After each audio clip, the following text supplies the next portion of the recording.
All right, so if you are an award-winning chef looking to open a restaurant, Houston is a great place to set up shop. Because of our diversity, we have some of the best food, and now a new chef is stirring the pot. He has the right ingredients to open a restaurant here. After all, Chris Cosentino won season 4 of Top Chef Masters. Guts prevail, thank God. I knew before I left that I was going to cook awful. Win or lose, I could have looked myself in the mirror and been happy and proud of myself. Sticking to your beliefs and following through, and not cooking for the critics, to me is winning my way. And joining us with some of the food on the menu this fall at Rosalie, his new restaurant, please welcome Chef Chris Cosentino. Good morning. Good morning. All right.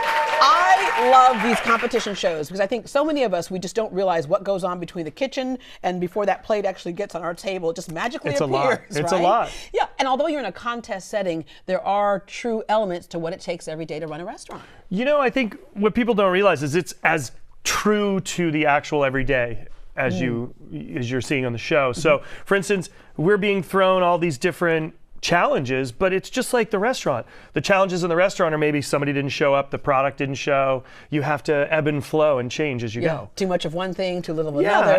And you know, granted, we're not cooking on the side of a cliff at the Grand Canyon every day, but that being said, it is always a challenge. Something always breaks, something always goes wrong at the restaurant, and it's how you move through it. It's how you ebb and flow. And if you don't, then you're not going to succeed. You're not going to continue to make your guests happy. When it comes to opening restaurants, there are kind of like two things that are always at play. How different can you make the food? And sometimes it's just how basic and fresh can you make the food, right? Because we're used to certain things that are comfort foods, but then sometimes you do things very differently. You had to do organ meats was one of the challenges on the show. Well, I mean, that's kind of, it wasn't that it was a challenge. I mean, that's, well, it's based, for a long time, that was my go-to, is really about sustainability and educating people on how to eat everything, right?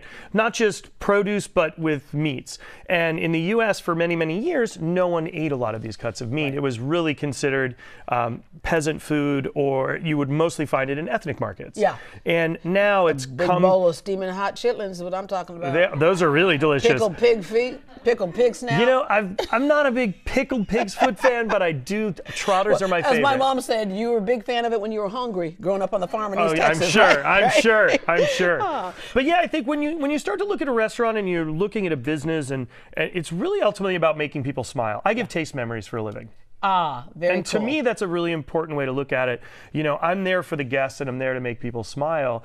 I mean, think about it. I have people that come to the restaurant for weddings, anniversaries, engagements, birthday parties, and those are really important moments in people's lives. Yeah. And you really want to give them the best taste memory possible so they walk away with that, and it's something forever. And Rosalie is based on your childhood taste memories. Yes. You grew up in the kitchen alongside your grandma. So my great-grandmother Rosalie immigrated from Italy. Unfortunately, when she passed away, we had no idea how old she was because documentation was really not so great.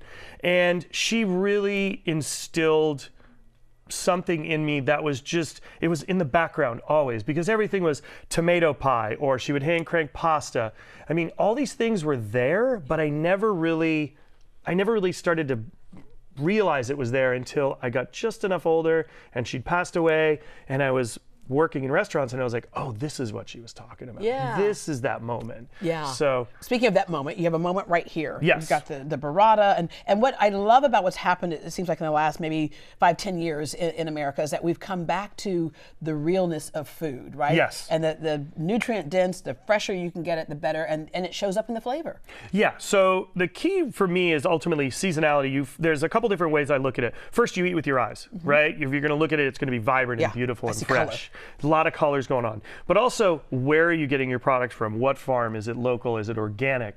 And that is giving transparency to your guests, so they're more willing to jump in. Yeah. So this is kind of a riff on a snack food that's not super healthy.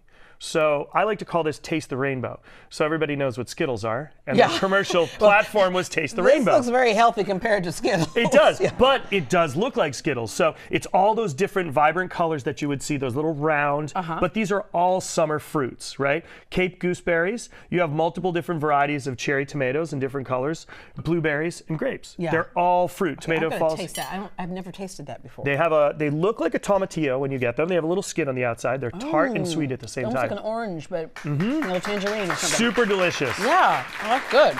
So it's going to be a nice counterpoint to the rich burrata. So burrata is beautifully pulled mozzarella, but inside you have the stracciatella, that pulled, really loose, delicious mozzarella.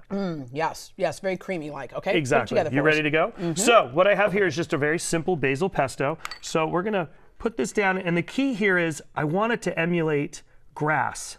Ah, okay. Okay. And I'm going to stick my fork in there and just taste that real quick. Oh, gosh. Okay. I told him before the show, I said, when food is really good, it makes me dance. So here's that burrata. You can see it's nice and soft. Right. Okay. Now there's burrata was just something that we grew up with, kind of the hard mozzarella cheese, Correct. Right? And so this is something different. This is very different than your traditional mozzarella. One of the fun things that we're going to be doing at Rosalie is we're actually going to be pulling mozzarella to order. Oh, that'd be cool. So you're going to get warm mozzarella at the table. Okay. Oh, that sounds good. So now there's our cloud, right? So there's the grass, that's the ground, and there's your cloud. And I'm going to cut that open so you can see the inside. There's that nice creamy center. So, wow, there's a lot of, I hear a lot of hungry people. Are you guys starving out there? They left the house today without eating breakfast. Did anybody have breakfast this morning? Remember, breakfast is the most important meal of the day. That's right. And my breakfast is going to be some burrata. So, we're going to add a little blueberries, and I've got some grapes here. And this is cool because burrata, we've seen more and more of it today, but the whole thing is what kind of twist do you put on it. So it's kind of like a blank palette, if you will, or a blank canvas for you to do your skill on it. Yeah, and I think it's really ultimately about letting the product shine for itself, because I don't want to go too crazy.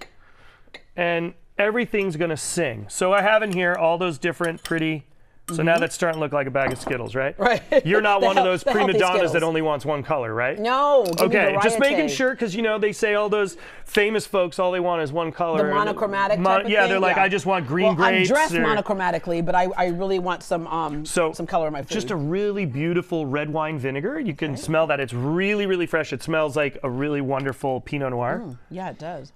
Okay, really. Did you just swig that? No, I did not. I did not. I don't know Oh my what you're goodness, talking about. it's too early in the morning for I that. did not know what you're talking about. I did bring some wine for you if you want. All right, and you had some, is it just coarse sea salt? This is Jacobson sea salt. It's this really great salt that I use out of Portland, Oregon, where this guy, Ben Jacobson, goes to the coast and harvests all the water in 5-gallon buckets and brings it back and makes his own salt. Wow, okay. Okay. And it makes a difference, doesn't it? It makes a huge difference. So now I'm just going to start putting the rainbow over the cloud. Get out of there! So good. There Am I you ready? go. Can I go in? You can go in. Okay, and as I go in, I just want to say, years ago, when you said, when I grow up, I want to be, people would say like nurse, doctor, teacher, firefighter, whatever, police officer. Today, you got more and more kids, and I think in part because of all of the shows that say, when I grow up, I want to be a chef. You have ADHD and dyslexia. Welcome to the club. So this kind of works for you. It does. I think learning to harness your disabilities, I like to tell kids that it's actually a superpower. You know, all kids right now are really into Marvel, and they're really into watching Spider-Man and all that. And I think when you can really look at your what most people consider a disability and turn it into an ability. Right. Right? Or focus on your abilities as opposed to the disabilities. I'm not going to be a gymnast, right? This is not going to be the thing I'm going to do. Exactly. Ever. But you know, having ADD, it teaches us to focus on many things, not just one thing. So that allowed me as a young cook to work circles around other cooks, because I could, in my head, I would click from thing to thing to thing to thing, thing to thing to thing to thing. And you're managing a kitchen in the heat of the moment. If you can't manage everybody, and when you walk into a restaurant and you're seeing it super busy, and the tickets, you hear the guy expediting or the gal expediting, and you see the tickets coming and the food coming out, that is managing chaos, which is ultimately what ADD is. Yeah, I love watching it. I love watching it. Okay, so we'll wrap up with Rosalie's coming this fall. What can we expect? Very classic, old school Italian with a lot of my great grandmother's love put into it. I'm really, really excited to be here. All right, we're going to give your great grandmother a kiss up in heaven. There you go. This is really, really good. And this is kind of like representing that kiss from great grandma up in heaven. Yes. All right, thank you so much. No, for coming thank you in. for having me.